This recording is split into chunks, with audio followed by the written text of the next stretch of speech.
So Prabhas గారి రాజసాబ్ 2.0 అని చెప్పి సెకండ్ ట్రైలర్ వచ్చింది కదా, ఎట్లా అనిపిస్తుంది మీకు? సూపర్ గా ఉందన్న. కంపల్సరీగా అయితే కల్కి తర్వాత ఒక సెన్సేషనల్ అని చెప్పుకోవచ్చు మా ప్రభాస్ కి. మా ప్రభాస్ ఫ్యాన్స్ మేము మాత్రం కంపల్సరీగా వెయిట్ చేస్తున్నాం. ఎందుకంటే కల్కికి 1250 కోట్లు కొట్టిన మా ప్రభాస్ అన్న ఆయన ఇప్పుడైతే చాలా మంది అయితే ట్రోల్ చేస్తున్నారు, ఏందో ట్రైలర్ బాగాలేదు అంటున్నారు.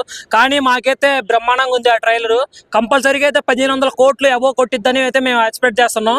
అదే విధంగా మనకి కల్కికి ఆ సినిమా ఏంది ఎలా చేస్తున్నారు అది ఇది అని ట్రోల్ చేసిన వాళ్ళే ఈ రోజు 1250 కోట్లు కొల్లగొట్టిన సినిమా మన కల్కి. అంటే ఈ ట్రైలర్ చూస్తే ఎక్కడ ఏ ఒక్క సీన్ కూడా పొంతన లేదు, ఫుల్ కన్ఫ్యూజన్ ఉంది అంటున్నారు. చిన్న చిన్న సినిమాలకైతే ఎలా కట్ చేయాలి ఏందని తెలియదు. అక్కడ ఉంది ఎవరు? ప్రభాస్. కంపల్సరీగా మీరు ఫస్ట్ మనకి కన్ఫ్యూజ్ చేస్తారు, ఏ ట్విస్ట్ ఎలా ఉంది ఏందో అనేది. పార్ట్లుగా తీశారు కాబట్టి మనకి కూడా కొంచెం చూడటానికి బాగుండాలి. సో మనకైతే ఆ పార్ట్లుగా పెట్టారు.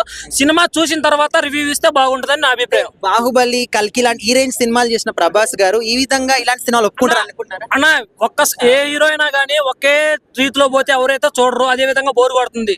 ఆయన ఏంటంటే ఒకప్పుడు కల్కి తీసిండు, కల్కి వేరియేషన్ వేరుగా ఉంటది, బాహుబలి వేరుగా ఉంటది. అదే విధంగా ఇప్పుడు హర్రర్ తీస్తున్నాడు, హర్రర్ కూడా వేరుగానే ఉంటుంది.